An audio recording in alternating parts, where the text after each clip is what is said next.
I'm Ralph Grizzle, the avid cruiser. For more than 2 decades, I've cruised the 7 seas on some of the world's most luxurious ships.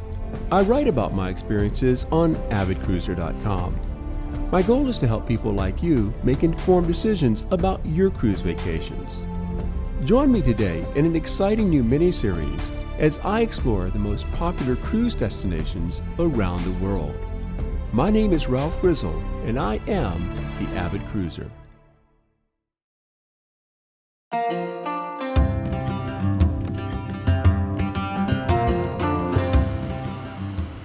The name of this town was derived from the island behind me. Kusadasi, or Bird Island, is a great place to stroll around, sit at a street cafe, or do some shopping.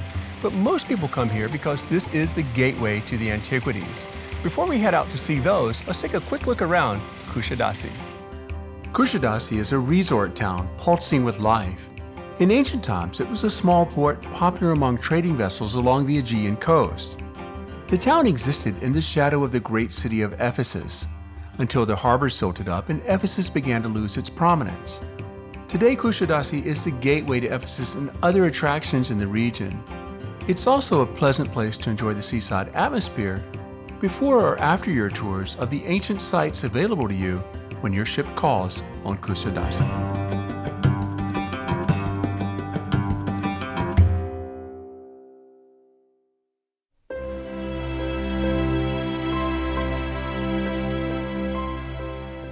This is ancient Ephesus. It's one of the most remarkable historical and archaeological sites in the world. In fact, it's still being excavated and there's much to be discovered here.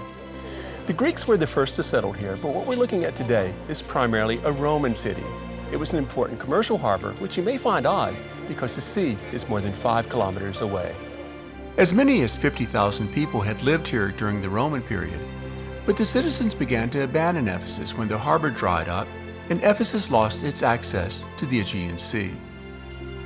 Today, what you'll find in Ephesus are Roman ruins such as theaters, temples, monuments, and other remnants from the days of Roman rule. I could practically envision a busy city by the harbor with people going about their business. Today, despite the tourists, Ephesus echoes voices of an ancient history.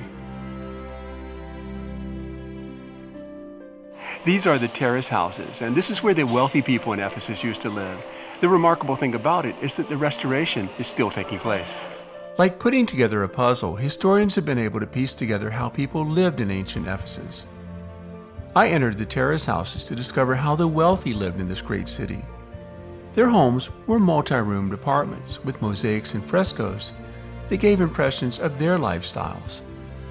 When you walk the marble road, you're treading similar ground as Anthony and Cleopatra did when they honeymooned here before the birth of Christ. A settlement had already been here for a few thousand years even before they came. I made my way to the most glorious of buildings at Ephesus, the Celsus Library.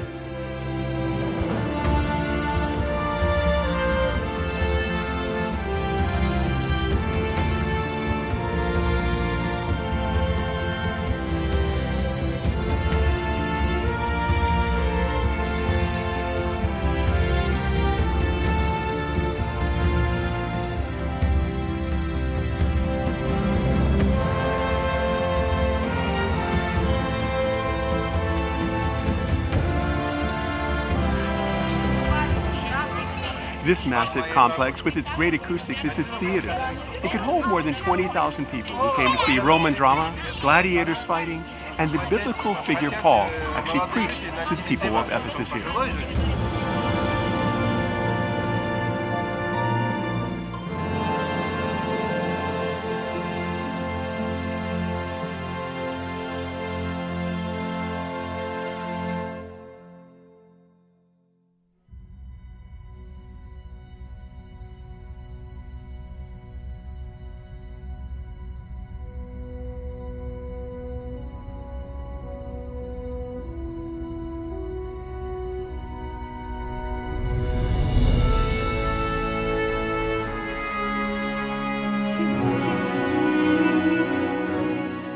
This is Miletus. It was once a great maritime empire, one of the most important cities in all of Ionia. Because of its harbor and its location on the trade routes, this was an important commercial center. And also because of that, it was invaded many times, primarily by the Persians. But it wasn't the invasions that destroyed Miletus. It was the silting of the river Meander. The harbor disappeared, there was no access to the ocean, and all we have left today are these ruins.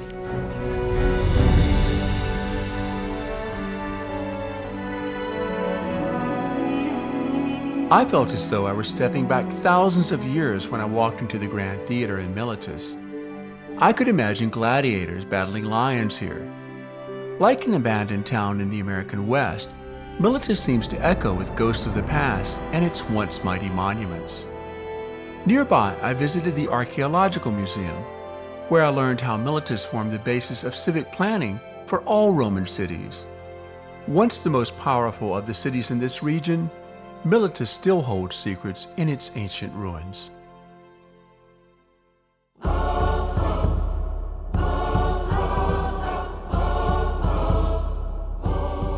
This is a place where you have to use your imagination. To my left is the Greek Temple of Artemis. It was a beautiful structure, and today only a single column remains. And it is one of the 7 wonders of the ancient world.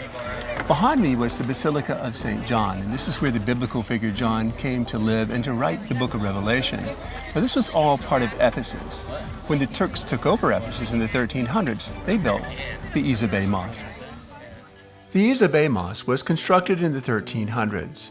I was told that much of the mosque was constructed from columns and stones found in the ruins of Ephesus and the nearby Temple of Artemis. The mosque is one of the oldest works of architectural art remaining from the times of the Anatolian kingdoms. The Basilica of St. John marks the spot where the Apostle John spent his final years. Author of the Bible's Book of Revelation, he's said to have lived to the age of 100. His tomb is thought to have been placed under the central dome in the basilica. Construction of the church began in about 536, and it's just one of the many ancient sites in this region of Turkey. My next stop was an ancient Greek sanctuary in Didyma, more than an hour away from Ephesus. The Temple of Apollo is distinguished by its massive columns. I enjoyed walking what was once the home to the most renowned oracle of the Hellenic world outside of Delphi. The Temple of Apollo was once connected to Miletus via the Sacred Way, a pilgrimage road spanning about 17 kilometers. Turkey's impressive ruins humbled me in ways that I had not imagined.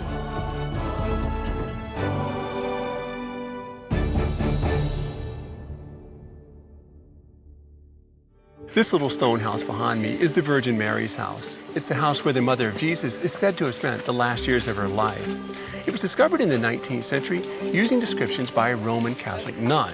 Now, today it's a Catholic shrine and several popes have visited, but since it is a holy place, we can't show you the inside, but we can show you the outside.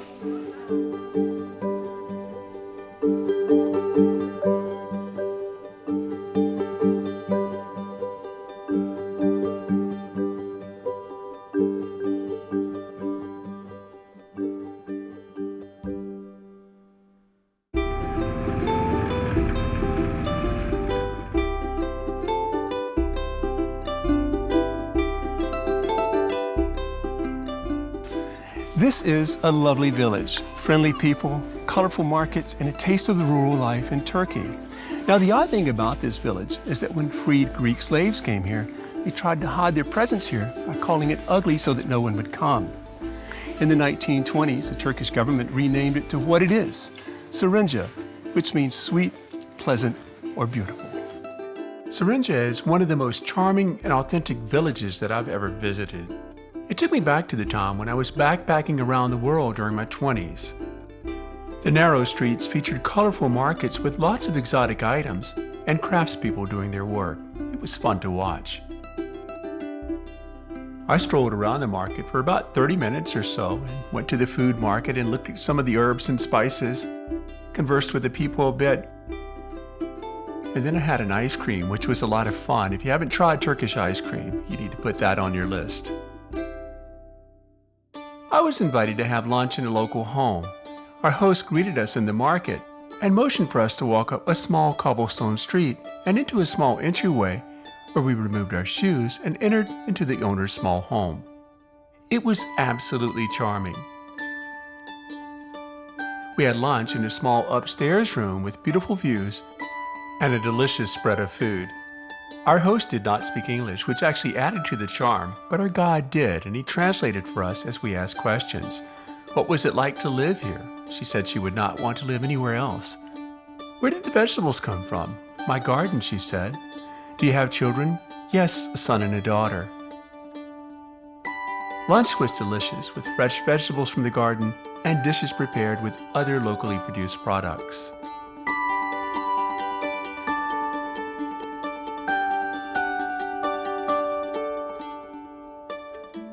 Of all that I experienced from Kusadasi, the lunch in the local home was certainly one of the highlights, and I highly recommend it for a memorable experience.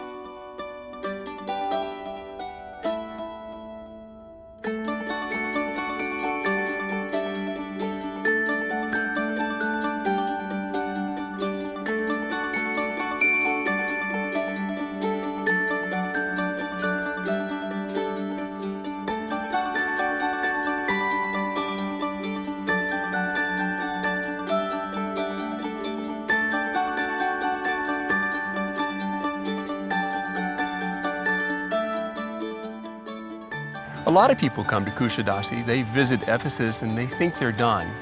But as you can see, there's a lot more to experience. And I encourage you to come check it out for yourself. I'm Ralph Grizzle, and I'll see you in the next beautiful destination.